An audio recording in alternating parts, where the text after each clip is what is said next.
इस्लामाबाद जी अदालत PTI chairman खिलाफ गैर शरई निकाह केस बुधर जो करार ॾींदे तहरीक इंसाफ जे सरबराही संदसि घरवारी खे नोटिस जारी कंदे जवाब तलब करे वरितो आहे। डिस्ट्रिक्ट ऐं सेशन जज कुदरतुल्लाह गैर शरई निकाह केस जो महफ़ूज़ कयल फ़ैसिलो ॿुधाईंदे तहरीक इंसाफ जे सरबराही संदसि घरवारी बुशरा बीबी खे नोटिस जारी कंदे 20 जुलाई ताईं तलब करे वरितो आहे। 9 सफ़नि ते ॿधल फ़ैसिले में ॼाणायो वियो आहे त दरख़्वास्त गुज़ार मुताबिक़ बुशरा बीबी जो इद्दत दौरान तहरीक इंसाफ जे सरबराह सां निकाह थियो। इद्दत में निकाह ॾोह जे बराबर आहे।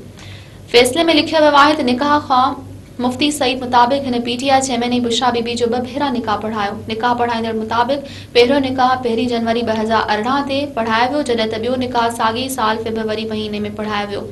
जनवरी जे निकाह खां पोइ ॿुधायो वियो त बुशरा बीबी इद्दत में आहे, जंहिं बाद ॿीहर निकाह पढ़ायो वियो। अदालती फ़ैसिले मुताबिक़ पीटीआई चेयरमैन जो पहिरियों निकाह लाहौर ऐं ॿियो निकाह इस्लामाबाद में थियो। पहिरीं निकाह बाद चेयरमैन पीटीआई ऐं बुशरा बीबी बनीगाला में केतिरो ई वक़्तु गॾु रहिया। मामलो अदालती दायरे में अचे थो छाकाणि त बनीगाला इस्लामाबाद जी हदत में आहे।